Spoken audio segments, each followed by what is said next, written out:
Sharp கருடான்ற ஒரு பிராண்டில் வந்து பேபி வீடர் இருக்குது. ஸோ அதில் வந்து எப்படி களைகள் வந்து வெட்ட முடியுது அப்படின்றத இந்த பதிவில் பார்க்கலாம். இது வந்து பார்த்திங்கன்னா ஏற்கனவே ஒரு களை வெட்டிட்டு ரெண்டாம் களைக்கு வந்து இழுத்துட்ருக்கோம். ப்ளஸ் வந்து பார்த்திங்கன்னா இங்கே நாங்கள் பார்லாம் நாங்கள் எதுவுமே அணைக்கலை. ஆனால் வந்து பார்த்திங்கன்னா இந்த பேபி வீடரில் பண்ணும்போது மண் அணைச்ச மாதிரியே வந்து எடுக்குது. அதுவும் ஃபஸ்ட்டு கடையில் பண்ணும்போது ஓரளவுக்கு எடுத்துச்சு. ரெண்டாம் கலையில் பார்த்திங்கன்னா நல்லா நீட்டாகவே வருது. ஏன்னா ஆல்ரெடி ஒரு களை எடுத்துட்டோம். அதில் வந்து பார்த்திங்கன்னா மிஸ் ஆகிடுச்சு. கொஞ்சம் நிலக்கடையில் வந்து பார்த்திங்கன்னா களை எடுத்துகிட்டு இருந்ததில் தட்டைப்பயிரில் வந்து கொஞ்சம் களை எடுக்காமல் விட்டுட்டோம். ஸோ களை அதிகமாகிடுச்சு. அதனால் வந்து பேபி வீடரில் வந்து யூஸ் பண்ண முடியுமா இல்லை உழவு பண்ணிடலாமா அப்படின்ற மாதிரி ஒரு தாட் இருந்துச்சு. ஸோ ட்ரை பண்ணி பார்க்கலாம் அப்படின்னு சொல்லிட்டு உழவு பண்ணோம். இப்போ பார்த்திங்கன்னா பேபி வீடரில் வந்து நாங்கள் இப்போ வந்து களை வெட்டியிருக்கேன். பார்த்திங்கன்னா இவ்வளோ களை இருந்துச்சு பாருங்க, ஓகேங்களா. அதே இந்த சைடில் பார்த்திங்கன்னா களையை எடுத்திருக்கேன் இது வரைக்கும். இப்போ இதுக்கப்புறம் வந்து இதில் எடுக்க போகிறேன்.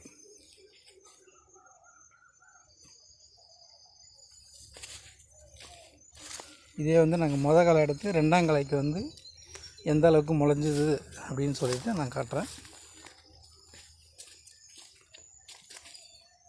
பார்த்திங்கன்னா இதில் வச்சு நம்ம களை எடுக்கும் போது அவ்வளோ சீக்கிரத்தில் வந்து களைகளே வந்து முளைக்கலை. கிட்டத்தட்ட பார்த்திங்கன்னா ஒரு 30 டேஸ்க்கு மேலே ஆகிடுச்சு ஃபஸ்ட்டு நாங்கள் எடுத்து.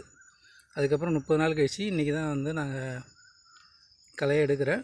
30 நாள் கழிச்சும் பார்த்திங்கன்னா தண்ணி வச்சு கிட்டத்தட்ட நடுவில் வந்து 2 தண்ணி வச்சுருக்கோம். அப்படி இருந்தும் பார்த்திங்கன்னா களைகள் வந்து கொஞ்சம் கம்மியாக தான் முளைச்சிருக்கு. ஏன்னா இது வந்து பார்க்கும்போது நல்லா உழவு பண்ண மாதிரி நல்லா ஆழமாக வெட்டி விடுறதுனால செடிகளுக்கும் எந்த பாதிப்பும் இல்லாமல் நல்லாயிருக்கு.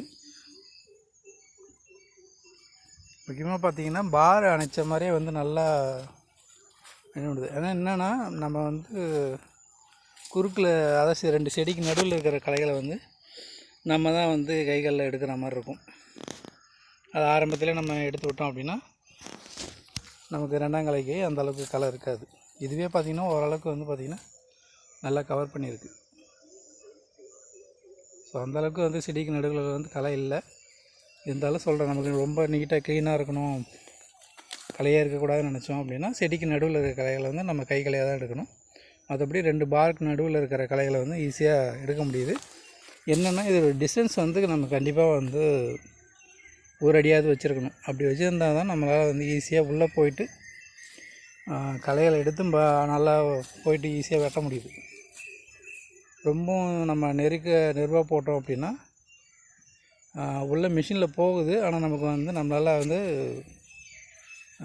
ஃப்ரீயாக வந்து நம்மளால் களை எடுக்க முடியாது. செடி அடிபட்டுருமோ அப்படின்ற ஒரு பயத்தில் எடுக்கிற மாதிரி இருக்கும். இதுனால் நம்ம அழகாக உள்ளே போயிட்டு வரலாம். ஒரு அடிக்கு டிஸ்டன்ஸில் களை வெட்டணும் களை எடுக்கணும் அப்படின்னு நினைக்கிறவங்க, இல்லை செடிக்கு அடியிலே வந்து களைகள்லாம் எடுக்கணும் அப்படின்னு நினைக்கிறவங்க இந்த பிராண்டில் இருக்கிற இந்த பேபி வீடர் வந்து நம்ம ட்ரை பண்ணலாம்.